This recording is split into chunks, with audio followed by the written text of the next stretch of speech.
Olá, esse é o canal Conservador RJ e hoje eu vou falar sobre as eleições. Houve ali erros de articulação da direita.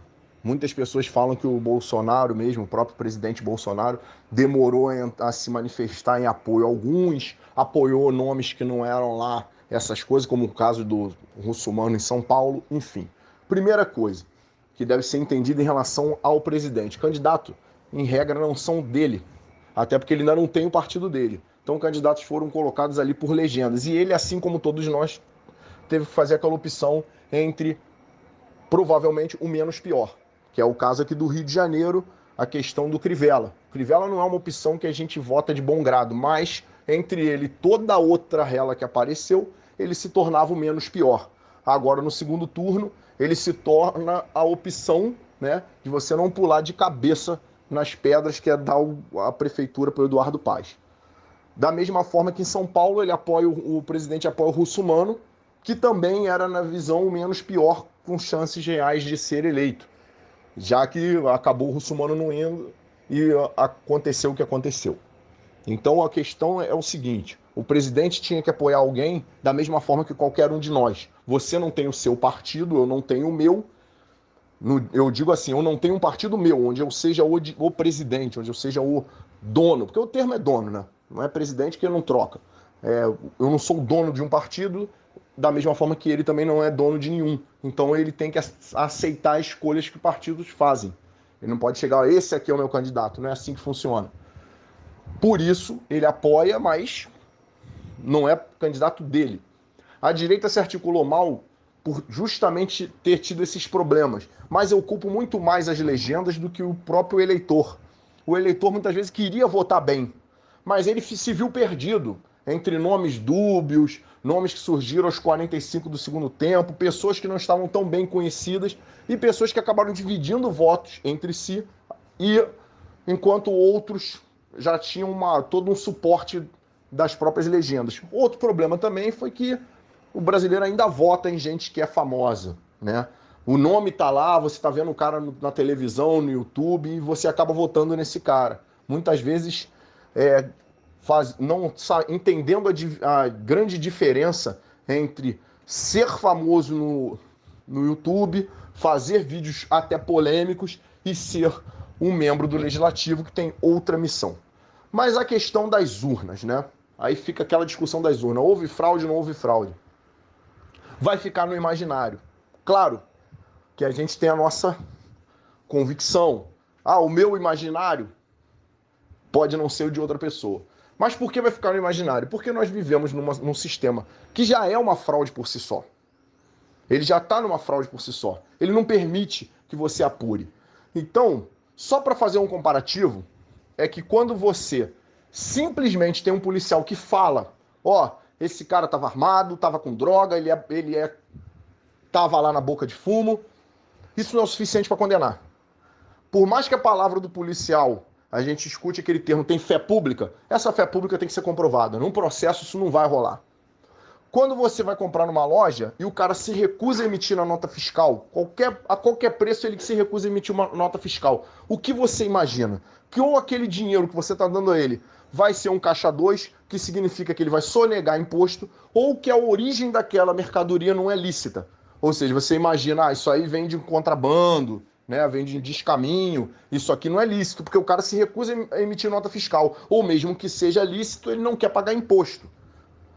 É o que você imagina quando alguém se recusa a emitir uma nota fiscal. E aí, quando o cara se recusa, ele fala assim, não, eu não tive relação com essa mulher, o filho não pode ser meu. E ele se recusa a fazer um teste de DNA, o que a justiça alega? O cara não é obrigado a produzir prova contra si mesmo. Mas essa negativa cria uma presunção, né, de que ele está se recusando porque ele sabe que é uma prova da qual ele não vai conseguir escapar. E aí você tem, hoje, no direito civil, a possibilidade do juiz usar essa negativa para prejudicar o cara que é apontado como pai. Ah, não é uma prova, vamos dizer assim, né, de presunção absoluta. Claro que não. Mas vejamos, se você se recusa a fazer o DNA, a justiça entende. Pô, por que o cara se recusa? Se ele tem certeza que não é filho dele, E isso não precisa nem a gente ir para a justiça. Qualquer um vai ter essa visão. Se o cara tem certeza que o filho não é dele, por que ele se recusa a fazer o DNA? Né?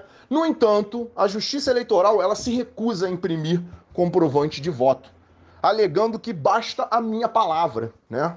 Basta dizer são confiáveis. Só que nós temos uma figura do juiz divino, né? Que ele fala, a minha palavra, você não precisa duvidar.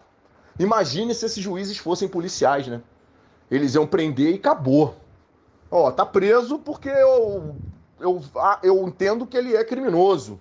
E você não ia ter nenhum processo, né? Bastou a palavra. Aquele caso aí do empresário e da garota na boate, todo mundo querendo condenar o cara pela palavra da vítima, né? A palavra da vítima do estupro é o suficiente para botar o cara na cadeia. E aí, chega num processo, essa palavra não se concretiza. Mas na palavra dela, teve um processo que inocentou o cara. Inocentou no seguinte, não tinha as provas suficientes a respeito da prática não do ato sexual, tá? Mas dela ter consentido ou não. E pelo tudo que foi levantado, quem viu o vídeo, tudo, depois, né, sobre a filmagem, que inclusive da Polícia Militar, viu que não tinha aparência interna do local que ela não teria consentido. Ela teria permitido, ou seja, a relação teria sido consensual. Então cai a tese do estupro, mas isso no processo. Mesmo assim, muita gente, só pela palavra da vítima, queria a condenação do cara. Agora, se fosse uma justiça, ou seja, se ela tivesse essa palavra que o judiciário tem, de falar basta a minha palavra e acabou, o cara estaria condenado. No entanto, a Justiça Eleitoral pega uma das coisas que é mais preciosa do sistema democrático, que é o próprio exercício do poder de voto, seja o exercício da cidadania, o poder do povo escolher o seu representante, e fala, não, a garantia sou eu. Se eu estou dizendo que é seguro, mesmo tendo o sistema travado, mesmo tendo tido invasão de hacker em data anterior, eu estou dizendo que é seguro e basta. Ou seja, a palavra do TSE basta. Ela é sagrada.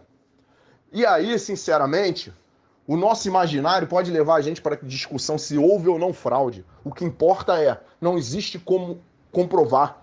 Vai ficar na imaginação de uns que teve fraude, na imaginação de outros que não teve, mas e daí? A justiça disse o que importa é a minha palavra. E eu digo que não teve e acabou. Eu acho que o mais importante é que esses votos auditáveis, né? Ou seja, com um canhoto impresso físico, sejam discutidos agora, já que nós temos certeza que já existe uma fraude só em negar tal fato. Eu não estou dizendo que houve fraude na eleição, porque não interessa, até porque não vai ser comprovado. Eu não estou dizendo que fulano recebeu 5 mil votos e contou 2, e fulano que recebeu também 5 contou 30. Não é isso, porque não me interessa. Eu nunca vou ter como discutir com aquilo que está dentro da cabeça de alguém. E o sistema eletrônico já pode ter sido até apagado. Eu estou dizendo que o importante é a necessidade de que mude, porque enquanto não mudar, já será uma fraude. O simples fato de não emitir o canhoto, ou seja, a impressão que permite a auditoria dos votos, por si só é uma fraude. Por que isso? Porque eu estou dizendo que a justiça disse e acabou. E eu não quero dizer para o juiz, não interessa se ele é ministro do STF, do STF, do TSE, do TRE, ele não pode dizer que basta a minha palavra, que a garantia sou eu, como tinha antigamente, né? A garantia sou eu. Não interessa isso. Eu não sou obrigado a confiar nele, na palavra dele. Ele também tem que documentar. Não é só o que eu quero. É o que todo brasileiro precisa. Saber que os votos podem ser recontados. Se aconteceu o que aconteceu nos Estados Unidos, e aí é o que eu falo, não importa se o Partido Democrata fraudou ou não as eleições, eles estão recontando.